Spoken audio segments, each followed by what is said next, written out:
പുറംകടലിൽ ഞാൻ കണ്ണീര് കുടിക്കുന്നു. ഒരു ഷോട പോലും കഴിക്കാൻ പറ്റാതെ. എന്താ ഷോട കുടിക്കാൻ വേണ്ടി പുറംകടലിൽ ഞാനൊരു പെട്ടിക്കട തുടങ്ങാടാ. ഭക്ഷണം പോലും കഴിക്കാതെ ആഫ്രിക്കൻ പായലും പച്ച ചെമ്മീനെ ഞാൻ കഴിച്ചത്. ഇപ്പൊ കുളവാഴം വന്നിട്ടുണ്ട്. മുതലാളി, ഞാൻ ഉപദേശിക്കുന്നു കരുതരുത്. മുതലാളി ഒരു ചെത്തിയാണ്. എന്താടാ കടം മേടിച്ച കൊടുക്കൂല. എന്ത് പറ്റും മുതലാളി? ശരിയാവില്ല. അവൻ ജെട്ടിട്ടിരിക്കുന്നു. അതിന് മുതലാളിക്ക് എന്താ? ഞാൻ ഇട്ടിട്ടില്ലടാ. ഒരു ബോട്ട് തിരിച്ച് പിടിക്കാൻ വരുമ്പോഴെങ്കിലും ആ ഷഡ് ഇട്ടൂടെ? അത് ഇവിടെടാ. ഇവിടെ ബോട്ടിന്റെ മുകളിൽ ഉണക്കാനിട്ടപ്പോഴാണ് ഒരു ബോട്ട് കൊണ്ടുപോയത്. എന്നാ ആദ്യം അത് ചോദിച്ചാലോ? എന്ത് പറ്റി? ധൈര്യം ചോർന്നു പോയോ? ഏയ്, വല്ലതും ചോർന്നു പോയാ തടയാനൊന്നും ഇട്ടിട്ടില്ല എന്ന് പറയായിരുന്നു. ഏയ് അങ്ങനെയൊന്നുമില്ല. ഞാൻ ഇവനൊക്കെ പടക്കുറുപ്പന്മാരുടെ ഫാമിലിയാ. ജഗലുടെ രക്തമെന്ന് പറയുന്നത് ക്ഷത്രിയ രക്തമാ. അങ്ങനെ പറഞ്ഞു കൊടുക്കണ രമണ. അതുകൊണ്ട് എനിക്ക് വേണ്ടി രമണൻ ഗോദായിലേക്ക് ഇറങ്ങുന്നതാണ്.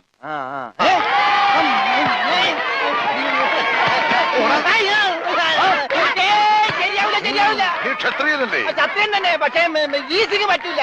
എങ്കിൽ സോണിയായുമായി പിടിക്കട്ടെ.